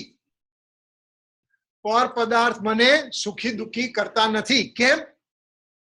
પર પદાર્થ મને હેરાન કરે. હમણાં જો વાત કરીએ આપણે કેન્સર મને થયું અને જો મારા ભાવમાં સ્થિર થઈ ગયો અને મેં સમ્યક દર્શન લઈ લીધું તો એ કેન્સર મારા માટે ખરાબ હતું કે સારું હતું? તો પ્રતિકૂળ સંજોગોની અંદર જ મારી પ્રગતિ થશે. અનુકૂળ સંજોગો આપણે બધા રાજા છીએ અને કઈ સુખમાં સોની, દુઃખમાં રામ. તો દુઃખમાં આવશે ત્યારે ભગવાન યાદ આવશે અને તે વખતે જે દુઃખ ગર્ભિત વૈરાગ્યને જ્ઞાન ગર્ભિત વૈરાગ્યમાં જો બદલી કાઢ્યો તો તારું કાર્ય થઈ ગયું. બરાબર? તો પર પદાર્થ મને કોઈ સુખી દુઃખી કરતા નથી. જો પર પદાર્થ મને સુખી કરતા હોય તો 1 ગુલાબજાંબુ ખાધું તો હું સુખી, તો 2 ખાધું તો ડબલ સુખી, તો 5 ખાધા તો 5 ગણો સુખી, અને 15 ખાધા તો દુખી દુખી દુખી. તો કેમ? ત્યાં તો કોઈ પર પદાર્થથી મને સુખ દુઃખ થાય છે કે ના, મારા પર પદાર્થ મને કોઈ ના કરી શકે. જો કર્મ મને કરી નથી આપતા તો બીજી વસ્તુ મને કેમ કરી શકે કોઈ? એમ કહ્યું. અને પછી કહ્યું શરીર અને સંબંધ એક ક્ષણિક સંબંધ માત્ર છે. જે મારી અંદર શરીર ને સંબંધો બધા છે એ ક્ષણિક છે, એ આવે છે ને જાય છે, આવે છે ને જાય. હું કોણ છું? ત્રિકાળી ચૈતન્ય શુદ્ધ આત્મદ્રવ્ય, અનાદિથી અનંત, એવો ને એવો રહેલો છું. એમ વાત કર્યા પછી હવે કર્મ બધાના 4 કારણ આપણે જે કહ્યા હતા ને, મિથ્યાત્વ, અવિરતિ, પ્રમાદ, કષાય અને યોગ, એ 4 જે પેલા કર્મ બંધન પાદ 4 છે એમ કહ્યું આવ્યું અને એનું આપણે વર્ણન કરી દીધું છે. એટલે આપણે હવે એમાં જતા નથી, પણ એમાં લાસ્ટમાં શું કહ્યું કે સમકિત જીવ એમાં પોતાપણું કરતો નથી, મિથ્યાત્વમાં પોતાપણું કરતો નથી, વ્રત કરું છું એમાં પણ પોતાપણું કરતો નથી, કશાય તો મારા છે જ નહીં, અને યોગ જે મારા અંદરની અંદર જે કંપન થાય છે એ પણ મારા નથી. મારું સ્વરૂપ તો અકંપન સ્વરૂપ શુદ્ધ આત્મદ્રવ્ય છે એમ. એટલે આવું જાણ્યા પછી એટલે હું હવે સર્વ ભયથી મુક્ત છું એમ કહું. સર્વ ભયથી મુક્ત છું. હજી મને સમજ નથી પડતી કે આ મુક્ત તમે સર્વ ભયથી મુક્ત આમાં કઈ રીતે મુક્ત થઈ ગયા? તો કે આપણે આગળ ચાલીએ. શંકા બે રૂપમાં હોય છે. એક અનિર્ણય તરીકે હોય છે અને બીજું ભય તરીકે હોય છે. શંકા હોય એને એક મને તત્વનો નિર્ણય નથી એટલે મને શંકા છે, અને બીજું છે મને ભય છે. એટલે તત્વ નિર્ણય હોવાથી તત્વનો સાચો નિર્ણય થાય છે અને શંકા પણ એનાથી દૂર થઈ જાય છે. એટલે જયારે મારા તત્વ નિર્ણય થાય છે ને, જો તત્વ નિર્ણય શબ્દ 8 દિવસની બહુ આવશે અને આપણે એને સમજવો પડશે. અને એકચ્યુઅલી બરાબર શબ્દ છે યથાર્થ તત્વ નિર્ણય.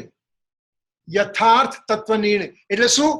જેવું મારું સ્વરૂપ છે એવું એક્ઝેક્ટલી જાણવું, માનવું, અનુભવવું. જેવું મારું સ્વરૂપ છે એવું જાણવું, માનવું, વર્તન કરવું, અનુભવવું. તો એના નામ યથાર્થ તત્વ નિર્ણય.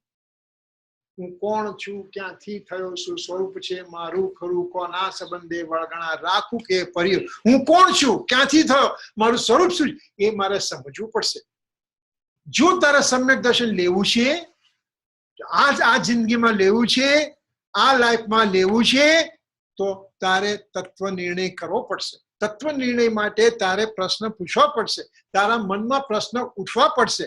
તારે એનો જવાબ શોધવો પડશે. અને જ્યારે તું એનો જવાબ શોધીશ અને તને ખબર છે કે મારું આવું સ્વરૂપ છે, હું આ સ્વરૂપે છું, જ્ઞાનમય હું આત્મા છું, હું કોઈનું કરી શકતો નથી, હું રાગ દ્વેષ કરી શકતો નથી, રાગ દ્વેષ મારાથી પર છે, એમ જ્યારે મારામાં ડીપ ડીપ ડીપ થિંકિંગ ચાલતું જાય છે અને એ રીતનું મારું ઘડતર થાય છે, તો એના જવાબ રૂપે મને અલ્ટિમેટલી આત્માની અનુભૂતિ થશે.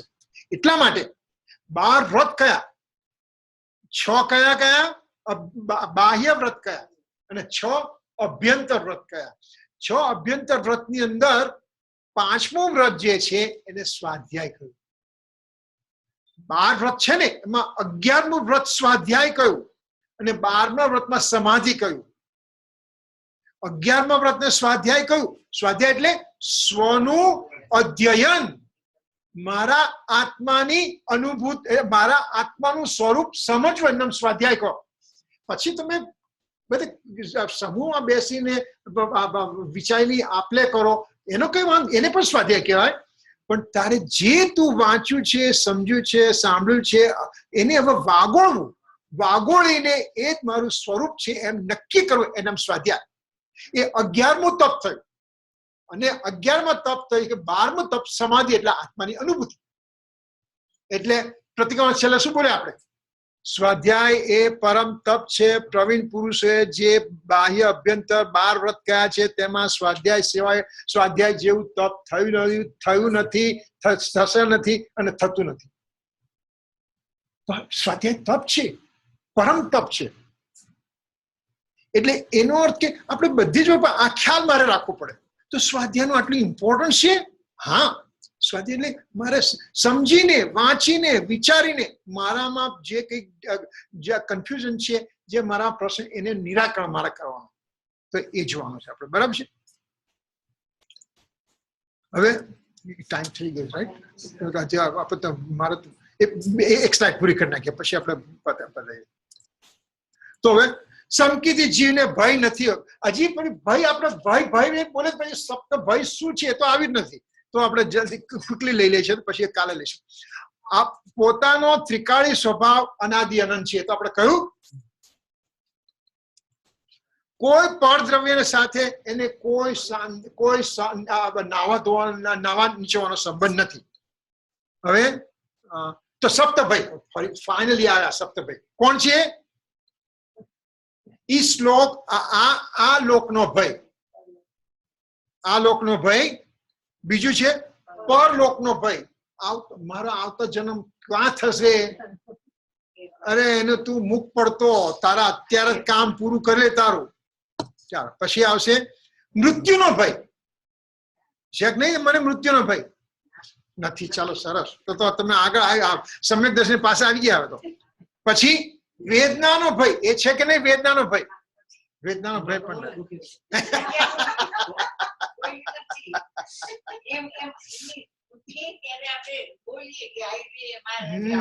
પણ દુખતું નથી મને, ભય નથી એનો. ચાલો પછી આવશે અરક્ષા ભય. અરક્ષા ભય એટલે શું થશે? અરક્ષા એટલે કે મારું રક્ષણ કોણ કરશે? મારી પાસે એક સિક્યોરિટી સિસ્ટમ ઘરમાં નથી તો મારી રક્ષા કરી જ થશે. તો અરક્ષાનો ભય. એક દિવસ સિક્યોરિટી સિસ્ટમ વગર સુઈ ગયા તો અડધી રાતે પણ ઉઠીને પછી જલ્દી સિક્યોરિટી કરી નાખે. પણ ભાઈ 30 વર્ષની અંદર હજી કોઈ દિવસ ઘરમાં કોઈ આવ્યું નથી. એકાદ બે સાપ આવ્યા હશે, કોઈ 2-4 વીછી આવ્યા હશે, પણ કોઈ માણસ હજી આવ્યા નથી. પણ પછી અગુપ્તીનો ભય. મારે ગુપ્ત જગ્યાએ મારે ધન બન સંગ્રહી રાખવું છે પણ જગ્યા નથી મને, તો અગુપ્તીનો ભય. અને છેલ્લો ભય છે અકસ્માતનો ભય. જો ભાઈ ધ્યાન રાખીને જજે, અકસ્માત ના થાય, એક્સિડન્ટ ના થાય. તો આ 7 જાતના ભયથી હું જીવી રહ્યો છું. જો મને આત્માની અનુભૂતિ થાય, મને આત્મા શું છે એ ખબર પડે, આત્માની અંદર હું દ્રષ્ટિ કરું, આત્માની અનુભૂતિ, તો આ બધા વસ્તુ નીકળી જાય. કેમ નીકળી જાય? કે હું અજર અમર છું, મારે કોઈ સાથે નાતો નથી, હું મારા શરીર સાથે પણ સંબંધ નથી, શરીર ક્ષણિક છે, શરીરનો સંયોગ થવો છે, એનો વિયોગ થવાનો છે, મને આ કોઈ ભય છે નહીં. એટલે એને સપ્ત ભય નીકળી જશે. એ સપ્ત ભયની પછી હવે આપણે આગળ વાત કરીશું. અત્યારે ઓલમોસ્ટ 10 વાગી ગયા છે, તો આપણે અહીંયા તો અત્યાર સુધી કોઈને ક્વેશ્ચન હોય તો 2-3 મિનિટ છે આપણે લઈએ. ઓડિયન્સમાં ત્યારે ઝૂમમાંથી હોય કે અહીંયાથી?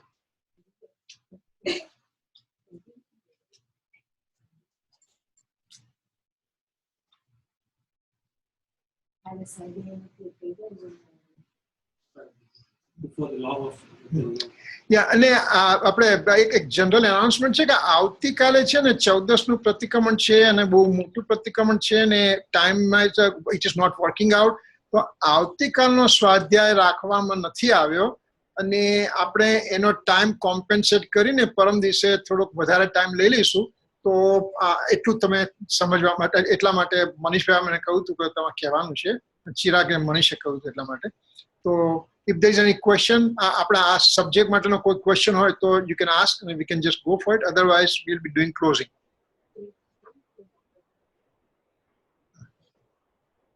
અને કાલે જે ગુજરાતી પ્રતિક્રમણ છે ને એ મારે ઘરે થશે, અને કોઈને ઝૂમ પર જોવું હોય તો કેટલા કે કરી 7:30 અમે કરીશું. તો 7:30 અમે ઝૂમ ચાલુ કરીશું. તો કોઈને જો પ્રતિક્રમણ ગુજરાતી પ્રતિક્રમણ કરવું હોય તો એ રીતે આવજો. અને that's it I think, right? હા, અને આવતીકાલે આપણે જે મોટું પ્રતિક્રમણ 14નું પ્રતિક્રમણ છે એ એકતા મંદિરમાં છે. અને કેટલા વાગે છે? 5:30 થી 8:30. 5:30 થી 8:30 સુધી એકતા મંદિરમાં મોટું પ્રતિક્રમણ રહેશે. 14નું પ્રતિક્રમણ ત્યાં રહેશે. અને ત્યાર પછી આવતીકાલનો સ્વાધ્યાય આપણે નથી, એટલે આપણે ખ્યાલ તમે રાખજો બધા. ઓકે, હા, ચાલો. ના ક્વેશ્ચન હતા આપણે પૂરું કરીએ. જય જય. ઓકે. જાવાણી કે જ્ઞાન સે સૂજે લોકાલો, સોવાણી મસ્તક નમો સદા દેત હું. 9 બાર નમોકા મંત્ર.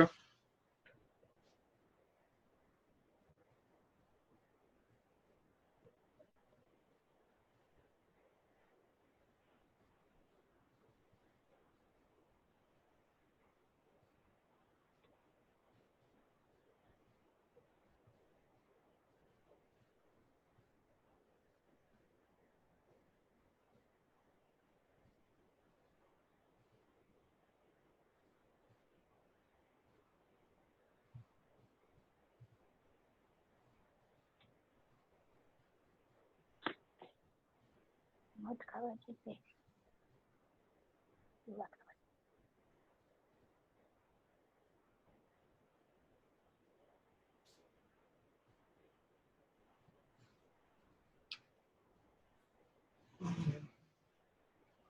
મિચ્છાય દુક્કડમ. Jai Jindra, everybody. જય Jinendra. Jitendra Thanks. Jitendra મિચ્છામિ દુક્કડમ. Sunday is આપણે late મૂકી છે. So think about Sunday we have a gap after the program. So we can do some but there before the party complete. And everybody is here. તો 4-5 વાગે તો પતી હશે પછી 2 કલાક બેસીને તો કઈ જતા હશે બધા. ને વાપરવું એ વાપરે પણ કહું છું બાકી જો એકવાર અહીંયાથી ગયા તો પછી આવવાનું નથી. Just my thought. જવાના તો કોઈ નહીં, પ્રતિક્રમણ છે, રોકાવાના છે તો અહીંયા જ રહેશે, જઈને પાછા નહીં. અમે youth group સાથે કરવાના Whatever you decide, I'm here. I'm at your service. So Kiranbhai સાથે વાત કરી and I think she was planning to do something for the youth group, right? એ તો આપણું પ્રતિક્રમણ આપણું સ્વાધ્યાય ચાલુ થશે, એમાં જોઈને કરવાના છે. What I don't know. I saw the message was that maybe Friday evening you can Yeah. do kind of a quick revision kind of thing. So then એવું હતું પછી you have to go a little થોડુંક આગળ અહીંયા. If you want to revise everything on Friday again, we'll just make it. I mean, you have yeah. half an hour to catch up. Yeah. I think what Manish is suggesting is that we need to make a decision on it so we can send the email. So then it comes to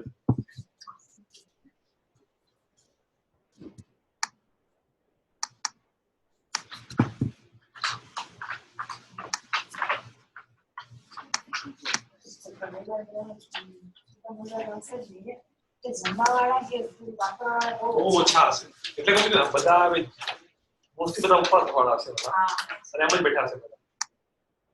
એટલે અહીંયા લોકો છે ને બધા વધારે પડતા બધા ઉપવાસ વાળા છે. હશે વાપરવા વાળા જલ્દી વાપરી લે.